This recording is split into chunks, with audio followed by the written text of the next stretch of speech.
అధ్యక్ష, మేమే చాలా సందర్భాలలో తెలంగాణ ధూమ్ధాములు చేసేటప్పుడు చెరువు కుంటల్లోన చేపలేమైపాయే, జాలు చూద్దామంటే జాడలే కరువాయే, నాసుపట్టే బాయిలో ఓరన్న నాపరాలు తేలరా అని కన్నీళ్ళ మీద కైగట్టుకొని చెరువుల దుఃఖాన్ని వెలగక్కినటువంటి సందర్భం మీరు అనేక వేదికల మీద కూడా మా ద్వారా పాటల ద్వారా విన్నారు అధ్యక్ష. మరి తెలంగాణ రాష్ట్రాన్ని సాధించిన తర్వాత గౌరవ ముఖ్యమంత్రి గారు మిషన్ కాకతీయ ద్వారా ఇలా వేలాది చెరువులను పూడికలు తీయించడంతో పాటుగా సకాలంలోనే కాళేశ్వరం లాంటి ప్రాజెక్టును, ఒక చరిత్రాత్మకమైనటువంటి ప్రాజెక్టును పూర్తి చేసి ఇలా తెలంగాణ రాష్ట్రంలోని 365 రోజులు ఎల్లకాలం అలిగెల్లి పారే చెరువులను ఇలా మన కళ్ళ ముందు ఆవిష్కరింపజేసినటువంటి ముఖ్యమంత్రి గారికి సందర్భంగా నేను ధన్యవాదాలు తెలియజేస్తూ, ముఖ్యంగా 2 విషయాలు అధ్యక్ష. తెలంగాణ అంటేనే ఇవాళ చేపలు ఉత్పత్తి చేసే ఒక గొప్ప రాష్ట్రంగా ఇవాళ భారతదేశం క్వశ్చన్ కాడికి వచ్చే ముందు 2-3 ముచ్చట్లు ఉంటాయి. అయితే అంటే నెక్స్ట్ వారు ఉన్నారు కదా, వస్తుందో రాదా అని. అయితే ముఖ్యంగా రెండు విషయాలు అధ్యక్ష. ఇలా గౌరవ మంత్రివర్య గారికి ఈ సందర్భంగా నేను హృదయపూర్వకంగా ధన్యవాదాలు తెలియజేస్తున్నా అధ్యక్ష. ఎందుకంటే ఉచిత చేపల అనగానే ప్రభుత్వము కోట్లాది చేపలను తీసుకొచ్చి చెరువులో పోసినప్పుడు కొంచెం చూసి ఓర్వలేని వాళ్ళు చేపల మీద కూడా ఒక నాసిక రకము చేపలను ఉత్పత్తి చేస్తున్నటువంటి ఒక అపవాదులు ఉండేది. అట్లాంటి అపవాదులను పూర్తిగా మంత్రి గారే స్వయంగా క్షేత్రస్థాయిలో పరిశీలన చేసి నాణ్యమైన చేపలను తీసుకొచ్చి ఇలా అన్ని చెరువులలో కోట్లాది చెరువులను వారు స్వయంగా వదిలివేసినందుకు గౌరవ మంత్రివర్యులకు ధన్యవాదాలు తెలియజేస్తున్న అధ్యక్ష. నా వరకైతే అధ్యక్ష, ఇవాళ మానుకొండూరు నియోజకవర్గం అంటే పూర్తి స్థాయి ప్రాజెక్టులు నిండైనటువంటి ప్రాజెక్టులు కలిగినటువంటి నియోజకవర్గం మానకొండూరు అధ్యక్ష. ఒకవైపు మిడ్ మానేరు, ఒకవైపు లోయర్ మానేరు, అలాగే తోటపల్లి రిజర్వాయరు, అన్నపూర్ణ రిజర్వాయర్ లాంటి పూర్తి స్థాయి 365 రోజులతోని బాగా నీళ్లున్నటువంటి ప్రాజెక్టులు కాబట్టి అధ్యక్ష, మరి మా ప్రాజెక్టులను చేపల విషయంలో మంత్రి గారిని స్వయంగా మేము తోటపల్లి తీసుకెళ్లినాము. వారు కూడా స్వయంగా అన్నపూర్ణ ప్రాజెక్టుకు వచ్చి వారు చేపలను వదిలినప్పుడు కొన్ని అక్కడికే వస్తున్నా. అంటే ఇప్పుడు అడుగుకుంటేనే కదా క్వశ్చన్ అడుగుతున్నా అధ్యక్ష. 10 మందికి అవకాశం రావాలి. ఇది క్వశ్చన్ చెరువుకు అధ్యక్ష, చెరువుకు చేపకున్నటువంటి సుటరి కానీ చెప్తున్నా నేను. అట్లే మా మంత్రి గారు స్వయంగా మాకు 2-3 మాటలు ఇచ్చిండు, గుర్తు చేసుకోవాలి కదా అధ్యక్ష. మంత్రి గారు ఎదురుగా ఉన్నారు, ఎప్పుడైనా ఇప్పుడే కదా, మళ్ళీ మేము మాట్లాడలేం కదా చేపల మీద. అయితే మంత్రి గారు స్వయంగా వచ్చినప్పుడు కొన్ని మార్కెట్లు అడగడంతో మాకు ఒక 6 మార్కెట్లను, మినీ మార్కెట్లను కూడా, ఎందుకంటే అత్యధికంగా ముదిరాజులు, బెస్తోలు, గంగపుత్రులు కలిగినటువంటి నియోజకవర్గం అధ్యక్ష నాది. సుమారుగా ఒక 30,000 మంది ఓటర్స్తో పాటుగా అత్యధిక కుటుంబాలు కలిగినాయి.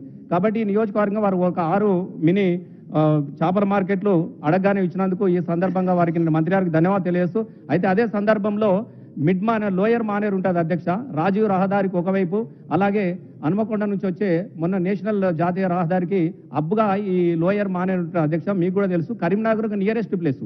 అయితే అక్కడ ఎక్కువగా చేపలను పట్టే మత్స్య కార్మికులు, అంటే చుట్టుపక్కల ఉన్నటువంటి అన్ని నియోజకవర్గాల నుంచి వచ్చి ఆ మిడ్ మానేర్లో చేపలు పట్టి అమ్ముకుంటా ఉంటారు. అట్లాంటి చేపలు అమ్ముకునే వాళ్ళందరి గురించి ఒకటి సూటిగా ప్రశ్నలు అడుగుతాను అధ్యక్ష. నాకు మైక్ ఇచ్చినారు అధ్యక్షుల వారు, నాకు మైక్ ఇచ్చినారు. మీరు అసలు విషయానికి వచ్చి కట్ చేస్తే మరి క్వశ్చన్ ఎందుకు అధ్యక్ష మాకు ఇవ్వడము?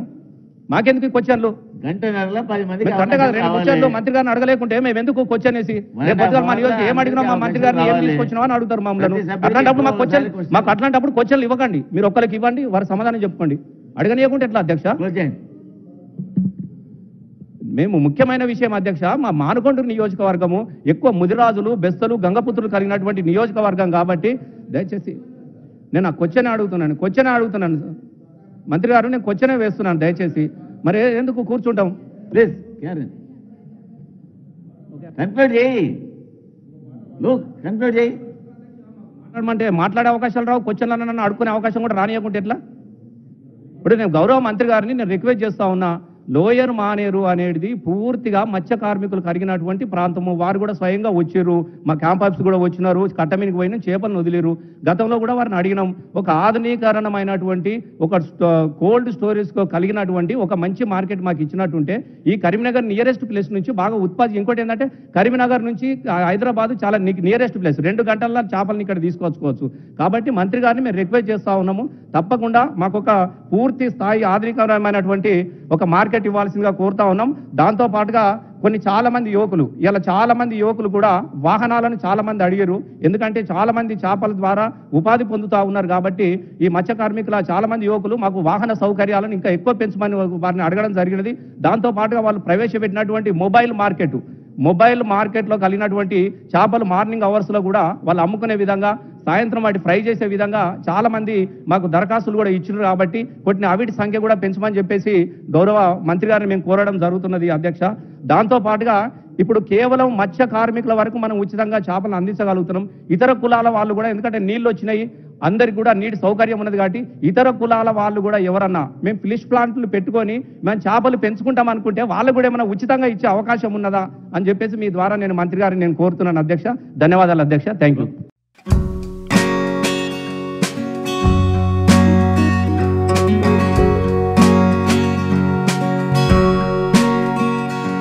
హాయ్ ఫ్రెండ్స్, మా టుడే టుమారో యూట్యూబ్ ఛానల్ చూస్తున్నందుకు చాలా థ్యాంక్స్. మరిన్ని లేటెస్ట్ వీడియోస్ కోసం వెంటనే సబ్స్క్రైబ్ చేయండి. అలాగే ఈ బెల్ ని కూడా రింగ్ చేసేయండి. మా నోటిఫికేషన్స్ అన్ని మీ మొబైల్లో వస్తాయి. అలాగే మా వీడియోస్ మీకు నచ్చితే లైక్ చేయండి, షేర్ చేయండి, నచ్చకపోతే కామెంట్ చేయండి.